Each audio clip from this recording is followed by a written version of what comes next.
Assalamualaikum warahmatullahi wabarakatuh. Perkenalkan, nama saya Dea Nuralia Sinta Dewi dengan NIM 2403102124. Sebelumnya, saya ucapkan terima kasih kepada Ibu Wiwin Julianti, SE, SPD, MAK, selaku dosen pengampu pada mata kuliah pengantar akuntansi 2. Di sini, saya akan menjelaskan materi PPT dengan judul Analisis Laporan Keuangan PT Sinergi Inti Plastindo Tbk. Baik, pada slide pertama, saya akan membahas nama dan bidang usaha. Yang pertama yaitu nama perusahaan PT Sinergi Inti Plastindo Tbk. Kemudian bidang usahanya, PT Sinergi Inti Plastindo merupakan perusahaan yang bergerak di industri plastik, terutama untuk produk pengemasan. Kegiatan utamanya meliputi produksi barang dari plastik, perdagangan besar karet, dan plastik dalam bentuk bahan baku, serta distribusi produk plastik lainnya. Kemudian, pada slide selanjutnya yaitu tahun IPO dan kode saham. Tahun IPO-nya sendiri yaitu pada 14 November 2019. Kemudian, PT Sinergi Inti Plastindo memiliki kode saham ESIP. Kemudian pada slide selanjutnya yaitu produk unggulan atau segmen bisnis utama. Produk unggulan dari PT Sinergi Inti Plastindo memproduksi produk barang jadi kantong plastik, kantong makanan, kantong sampah, kantong e-commerce, dan kemasan-kemasan lainnya yang berbasis HDPE dan LLDPE atau LDPE, terkenal dengan merek Diana. Kemudian, selanjutnya yaitu ringkasan performa terakhir perusahaan. Pada awal tahun 2022, PT Sinergi Inti Plastindo mencatat peningkatan permintaan produksi hingga 85%. Menanggapi hal tersebut, perusahaan melakukan aksi korporasi pada 15 Maret 2022 dengan menerbitkan 469,6 juta saham baru melalui HMETD 1 dan 223,4 juta waran seri 2 yang totalnya menghimpun dana sebesar 68,6 miliar. Dana ini digunakan untuk modal kerja dan pelunasan hutang bank.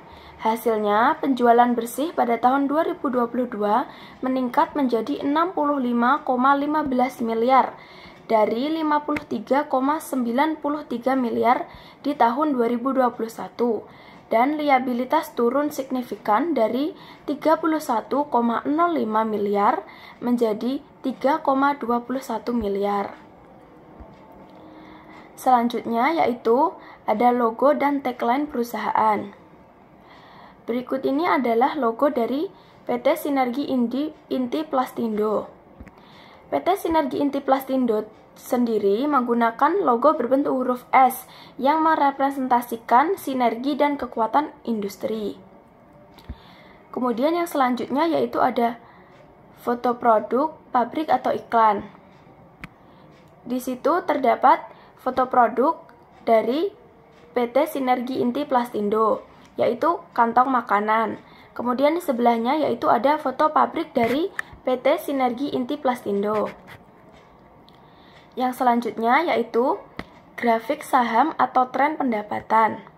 Berikut ini adalah grafik pergerakan harga saham pada tahun 2022.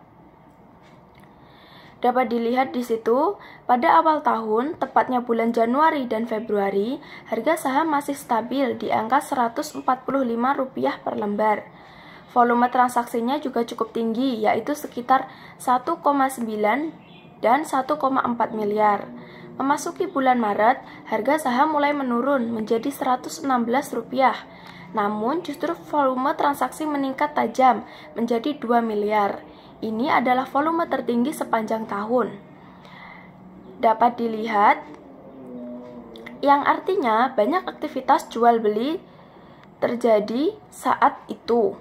Kemudian selanjutnya yaitu Pada bulan April hingga Mei, turun sampai Rp105 per lembar. Volume transaksi juga ikut menurun, bahkan hanya 650 juta pada bulan Mei. Kemudian, pada bulan Juni dan Juli, harga masih turun hingga Rp86, namun volume sempat naik lagi ke kisaran 1,5 miliar. Mungkin ini menandakan ada sedikit minat beli kembali. Puncak penurunan dapat dilihat di situ. Puncak penurunan terjadi di bulan Agustus. Harga saham anjlok ke Rp75, tetapi volume transaksi justru naik menjadi 2,5 miliar. Ini menunjukkan aksi jual besar-besaran dari investor. Kemudian memasuki bulan terakhir, yaitu September sampai Desember, harga saham terus merosot hingga ditutup pada Rp63 pada akhir tahun. Volume transaksi pun menurun drastis, bahkan hanya 64 juta pada bulan Desember, yang jadi angka terendah sepanjang tahun. Jadi, secara keseluruhan, grafik ini menunjukkan bahwa sepanjang 2022, saham ESIP mengalami tren penurunan, baik dari segi harga maupun volume. Hal ini bisa menjadi sinyal bahwa kepercayaan pasar terhadap saham ini mulai melemah, terutama menjelang akhir tahun. Selanjutnya yaitu potongan berita atau media coverage.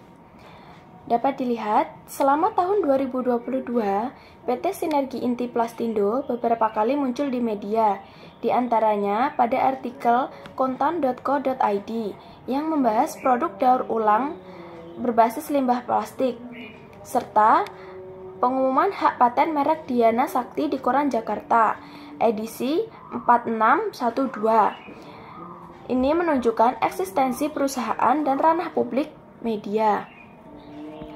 Kemudian slide selanjutnya yaitu visi dan misi perusahaan. Perusahaan sendiri memiliki visi sebagai berikut: menjadi perusahaan yang memproduksi plastik untuk kemasan yang terkemuka dan memenuhi kebutuhan masyarakat luas dengan berfokus pada produk yang berkualitas tinggi. Kemudian untuk misinya sendiri yaitu yang pertama, membangun sumber daya manusia yang tangguh, unggul, dan bermartabat. Kemudian yang kedua, mengoptimalkan nilai perusahaan dan kontribusi terhadap pemegang saham. Kemudian yang ketiga yaitu meningkatkan kapasitas produksi dan mutu produk agar menjadi perusahaan plastik kelas dunia. Kemudian yang keempat dan yang terakhir yaitu menjaga hubungan kemitraan bisnis dengan pelanggan serta berkomitmen memberikan produk dan layanan terbaik. Kemudian pada slide selanjutnya yaitu struktur kepemilikan dan pemegang saham utama. Berdasarkan data terakhir, pemegang saham terbesar adalah PT Tanindo Omega Pacific yang menguasai 31,93% saham dengan kepemilikan 354.400 lembar saham dengan nilai 17,72 miliar. Kemudian yang kedua yaitu Erik Budi Setio Kurniawan memegang 31,77% dengan kepemilikan 352.581.862 lembar saham dengan nilai 17,63 miliar. Kemudian yang terakhir yaitu publik juga memiliki saham pada PT ini sebesar 36,30%. Saham kepemilikan publik tersebar ke banyak orang, ratusan atau bahkan ribuan investor kecil dengan persentase masing-masing di bawah 5%. Baik, sekian presentasi dari saya. Apabila ada kurang dan lebihnya, saya mohon maaf. Wassalamualaikum warahmatullahi wabarakatuh.